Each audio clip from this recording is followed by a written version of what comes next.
حیفا گفتن زن در زمان پیغمبر صلی الله علیه و سلم بود. بسیار زن زیبا، مشهور است این قصه، بسیار زن زیبا که حتی مردم ضرب المثل زیبایی را با او میزدن. اگر کدام زن و کدام جوان دختر زیبا را میدیدن میگفتن به حیفا مانند بوده است. بسیار زیبا بیش مشهور بود و بایهای زیاد خواستگارش آمدن، ازدواج نکرد.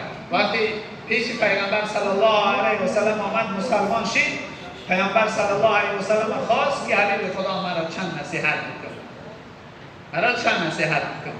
حبیب خدا چند نصیحتش کرد و یکی نصیحت های پیغمبر صلی الله علیه و سلم همین بود که حیفا بچم شوهر کردی؟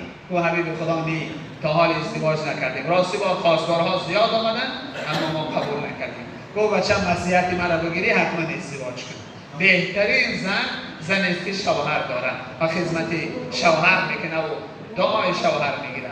حبیب خدا وقتی این نصیحت را کرد، حیفا را زیرکی کرد. گفت حبیب خدا من در اختیار شما، هر کسی که من میتی خطبه نکاح میخوانی من راضی هستم. حبیب خدا گفت حیفا خوبی ازدواج اختیار شخصی است، خودت یگان نفر انتخاب بکو، یگان خواستگاری آمد مدخول کو بگی.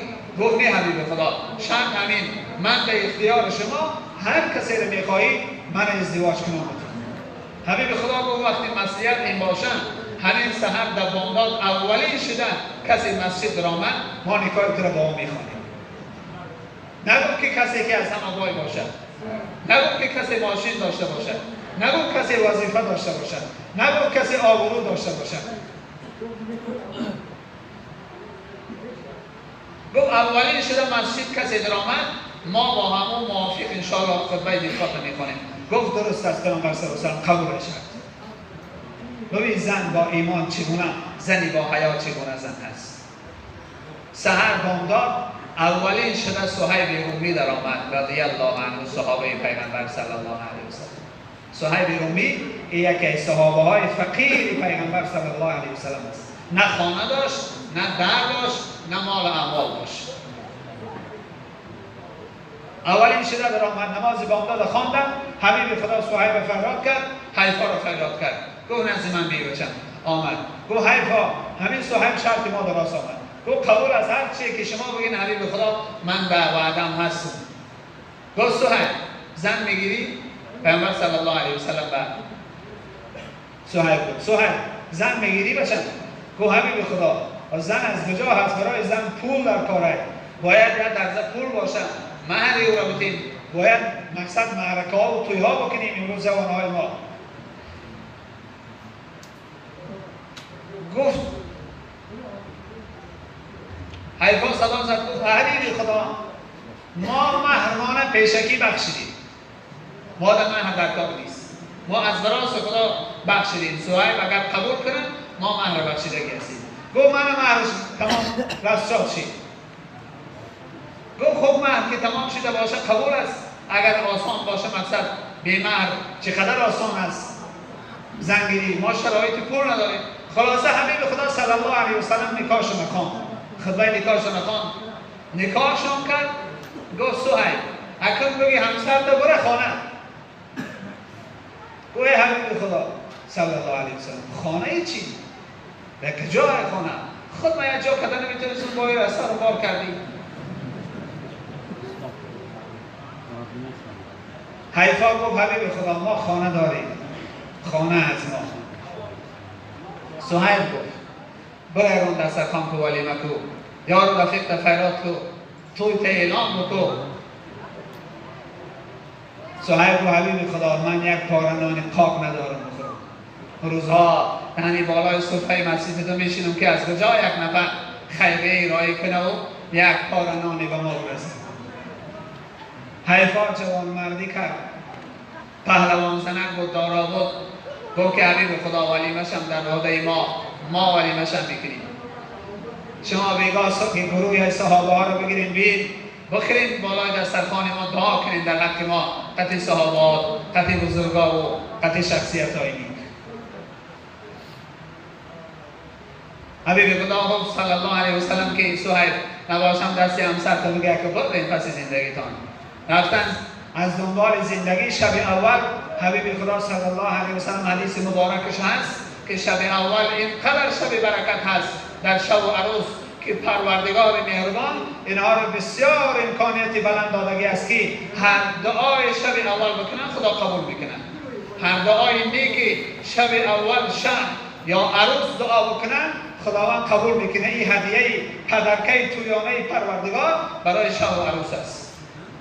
اما متاسفانه امروز شب و عروس ها رو دعاشون گرفته نمیشه. یک هفته نماز نمیخوان، بعضیش مرس در نکاح هست. میشه رو دعای امینا رو بگید.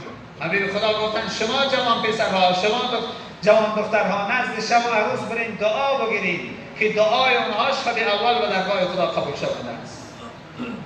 صهیب با همسرش خانه رفتن. صهیب گفت حیفا لبیک مرد زیبا، گفت تو بسیار بهترین نعمت خدا بودی، خدا تو را به من نصیب کرد. من بهترین نعمت پروردگار بودم، خدا مرا به تو نصیب کرد. چی میشه همین شب را به شکر پروردگار بگذرانیم، به طاعت بندگی خدا شکر این نعمت الهی را بکنیم. حیفا گفت چه خوبی میشه و اگر به طاعت و بندگی شب اول را بگذرانیم. شب اول ما چگونه میگذره؟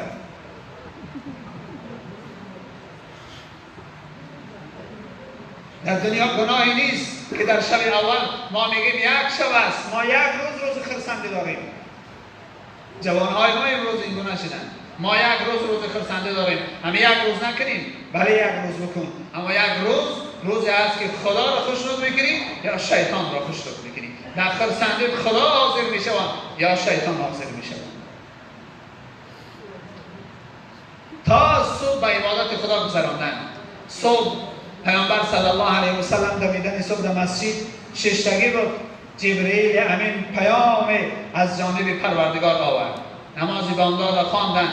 پیامبر صلی الله علیه و سلم جبرئیل خبر داد حبیب خدا پروردگار بزرگ پیام به دست من برای صهیب رای کرده. پدرکه تویانه صهیب و حیفا را روان کرده است. چی است پدرکشان؟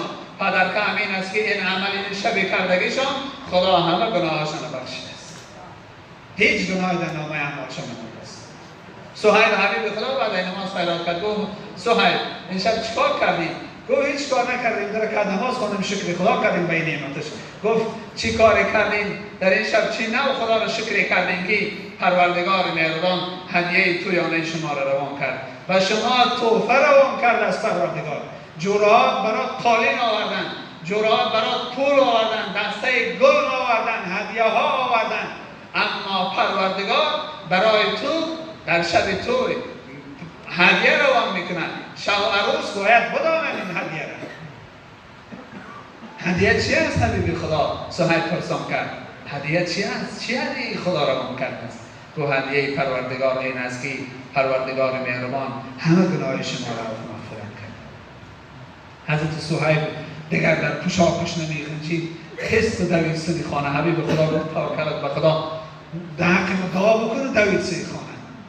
دوید رفت حیفا را صدا زد با همسر زیبا جای نماز مرا گفت جای نماز داد.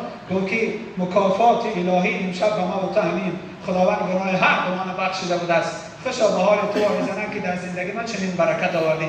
جای نماز پرداخت و سرت از سجدمان گفت پروردگارا این جسده که یک عمر خواهش میکردم که گناهامانو ببخشی و از گناه پاک کن کنی. پروردگارا این جسد نو ای گناه پاک شده است، این جسد نو تازه شده است. خدایا دیگر نمیخوام ما رو دست کنی، امانت بگیر. پروردگار امانت بگیر. خداوند مهربان دعاش قبول کرد، امانت شد. حیفا را جای نماز پرداخت و پروردگارا این عاشقی که صدا زد تو معشوق این دعا قبول کردی، خدایا منم میخوام دیگر آلوده گناه نکنم. پروردگار آلوده گناه شدن دیگر نمیخوام. خدایا امانت بگیر. خدا هر به امانت شد. زنی خوب این از برادران عزیز، زنی صالحه این گونه در زندگی انسان برکت میارن که دنیا هم پاک قیامت هم پاک زندگی نیک داری. خداوند مهربان به ما و شما زندگی نیک نصیب روزی بکردن. جوانهای ما، دادرها و خواهرهایی که نیت ازدواج دارن، مقصد ازدواج دارن، پروردگار برایشان همسرای خوب موافق به یکدیگر پروردگار نصیب روزی کردن. جامعه ما را پروردگار پر از جوانهای نیک و پر از جوان پسرها و جوان دخترهای صالح و صالحه و با ادب و با اخلاق خدای نصیب روزی بگردان. اللهم صل علی سيدنا ونبينا محمد وعلى آله وأصحابه أجمعين برحمتك يا أرحم الراحمين.